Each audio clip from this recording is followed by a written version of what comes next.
आंघोळ वगैरे ना सगळं काही झालं आहे. आता मी मस्त देवीसाठी ओती गजरा. आता हे एवढे सारे फुलं आहे ना, छोटीशी परस बाग आहे, ती पण माझ्या गॅलरीत केलेली मी शेअर. त्याच्यामधली ही फुलं आणि त्यांचा मस्तपैकी गजरा येणार देवीला. एक डेली एक गजरा होतो, इतकी फुलं निघतात. कारण ना प्रत्येक गोष्ट सीझन वाईज राहते. इतर वेळेस फुलं नाही भेटते, पण इतर वेळेस इतके सारे फुलं राहतात ना, इतके गजरे होतात ना, 4-5 गजरे होतात. महाराजांचा पण एक गजरा होतो, एक देवीचा पण गजरा होतो, खूप सारे गजरे होते. आता इथं मी गजरा होती आणि ना देवपूजा करते. देवांना तर फुलं भेटताच, आपले झेंडूचे फुलं राहतात. आणि बरेच जण म्हणतात झेंडूची फुलं ना राक्षस वृत्तीचे राहतात, ते देवांना वाहते नाही. मला तर माहिती, मी इथं कधी ऐकलेलं नाही, असं यूट्यूबला नाही रील्स बघितलेली. चलो, आता गजरा तर होऊन झालेला आहे, तर मी करते देवपूजा. तशी देवपूजा आणि दत्त जयंतीपर्यंत मी पारायण लावलेलं आहे. सारामृताचा 3 अध्यायाचा डेली ते. आणि आज माझं डोकं ना खूप चुप्पू दिसतंय, कारण मी लावले खूप सारं तेल. कारण उद्या संडे मला डोकं धुवायचं आहे, त्यामुळे पचपचित सगळं तेल लावलं. कारण आदल्या दिवशी तेल जर लावलं ना, दुसऱ्या दिवशी नाही इतके भारी सॉफ्ट केस होत्या आणि एकदम स्ट्रेट राहत्या. कोणी मला स्ट्रेटिंगच केली असं तेल आदल्या दिवशी तेल लावायचं इफेक्ट असा काही आहे. कारण मी बघेल काय तो रिझल्ट. तर चला, गजरा तर होऊन झाला फायनली. असा काही मी काही खूप मोठी आर्टिस्ट नाही आहे, आणि नॉर्मल जसा होईल तसा मी केला गजरा. कसा वाटला नक्की सांगा कमेंटमध्ये. चलो, पुढची देवपूजावर चला. इथं ना मस्तपैकी रांगोळी पण काढून झाली, शॉर्टकट मारली आणि मस्त अशी देवपूजा पण झाली. छान अशी देवीच्या डोक्यावर गजरा पण गेला. असलं भारी वाटतं ना. आणि देवपूजा म्हणजे ना एक हृदयाच्या जवळचं बॉन्डिंग झालेलं आहे. वेगळंच काहीतरी देवपूजा केली नाही ना, असं वाटतं काहीतरी चुकल्यासारखं वाटतं आणि काहीच काम सुचत नाही. ज्या दिवशी देवपूजा मी करणार नाही त्या दिवशी, त्यामुळे सकाळी उठल्या पहिली देवपूजा, मग बाकीचं सगळं काही. तर इथं मस्त अगरबत्ती वगैरे लावून आता मी वाचते स्वामी चरित्र सारामृत. का मला गुरुचरित्र लावायचं होतं, पण गुरुचरित्राला आहे ना एवढी खूप टाइम लागतो. सध्या तर बिलकुल टाइम भेटतच नाही. त्यामुळे ना सध्या तर स्वामी सारामृतच सध्या चालू आहे. त्याच्यानंतर बघू, जेव्हा टाइम भेटेल एक आठवडा क्लासच्या बॅच संपला का, मग तेव्हा मी गुरुचरित्राचं पारायण लावेल. आता सध्या ते शक्य नाही येते. तर चला, जितकं होईल. देव काही म्हणत नाही मला खूप काही दे, थोडं दे, पण मग मनापासून दे, असं काही देवाचं राहतं. तर चला, आता मी देवपूजा हे सारामृत वाचून घेते आणि नंतर मग कामाला लागते. तर चला, व्हिडिओला अशीच कंटिन्यू राहा. तर इथं मांडली मी गुरुवारची पूजा, कारण मला उपवास होता आणि मी केली खिचडी. पण मग खिचडी मी एक सॅम्पल म्हणून केली बनीच्या डाळ्यासाठी. मी काही खिचडी खात नाही, मी फक्त फळानं उपवास पकडलेला. तर खूप घाईमध्ये पूजा मांडलेली, पण मग कशी झालेली नक्की सांगा कमेंटमध्ये. आणि या बनीने काय केलं, एक फळ आहे ना तो उचलून पळून जात होता. एक पकडून आणायची आणि एक इथं ठेवायची मी. तर छान अशी पूजा झाली. आणि जे गुरुचे स्वामी सारामृताचं पारायण ते पण वाचून झालं. आणि जी लक्ष्मी मातेची जी कथा आहे ना ती पण वाचून झाली. दोन्ही पण वाचून झालं. आता फायनली आता आम्ही चाललो, म्हणजे एक मला गुलाबजाम खिचडी करायची आहे, त्यानंतर आम्ही जाणार आहे बाहेर. इथे मी केले गुलाबजाम, कारण हे पॅकेट खूप साऱ्या दिवसापासून आणलेलं, पण ते केले नव्हते. आता मी इथं केले गुलाबजाम आणि हे गुलाबजाम एवढे भारी झालेले, खूप म्हणजे खूपच भारी झालेले गुलाबजाम. आणि एकदम रसदार वगैरे, बघूनच इतकं पोट भरलं ना, खायची इच्छाच गेली. तर त्यानंतर केली मी इथं खिचडी आणि त्यानंतर जायचं आहे आम्हाला भद्रा मारुतीला. आता खिचडी मला तर जास्त काही आवडत नाही, बनीच्या डॅडाला आवडते म्हणून मी त्यांच्यासाठी केलेली आहे खिचडी. आणि एक साईडला आहे ना मी पाणी तापायला ठेवलेलं आहे, कारण पटकन पाणी तापलं, कारण आमचं हीटर खराब झालं आहे त्यामुळे गॅसवर ठेवलं. तर इकडं बाहेरचा व्ह्यू असला भारी होता ना, खूपच भारी व्ह्यू होता.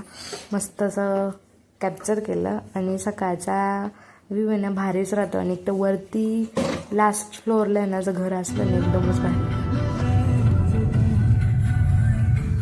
आम्ही निघालो आहे भद्रा मारुतीला. ए गाडी बघत चालत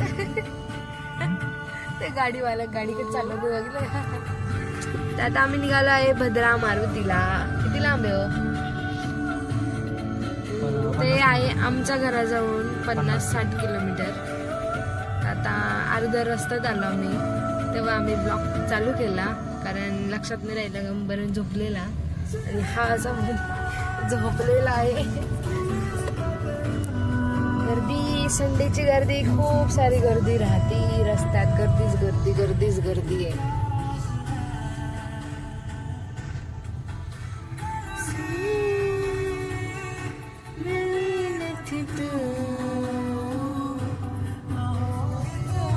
आणि हा ना, हा बाजूचा ना पुरा मिलिटरीचा एरिया आहे ना, का पूर्ण छावणी आहे मिलिटरीची. इकडे आहे ना कॅन्टीन आहे, दिसतं बारीक बारीक बुरसट कॅन्टीन.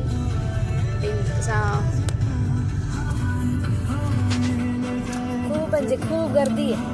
नुसते ट्रॉफिक नुसतं सिग्नल लागू राहिले. जाम बोर होऊन जातं ट्रॉफिक मध्ये.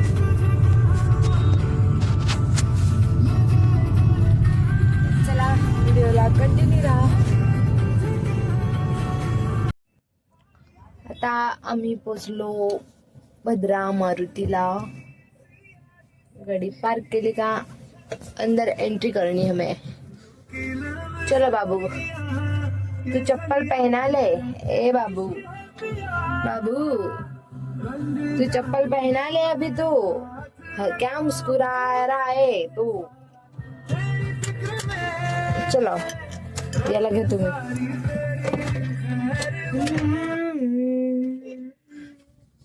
चल उतर दादू, चल रेडा कर जायचं बाबा.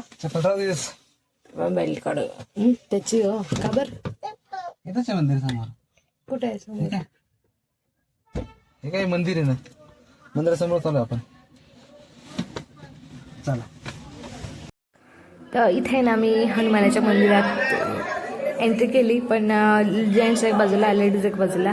इथं फोटो काढत होती ती बाई, इतकी बोंबा मारत होती माझ्या नावाने, निघा निघा निघा निघा. कारण माझ्या हातामध्ये फोन होता आणि फोन तिथे अलाउड नाही. अलाउड आहे पण काय टॉर्चर करते काही समजत नाही. गर्दीत काही नव्हती पण एक फोटो पण तिने सेल्फी घेऊन दिला नाही.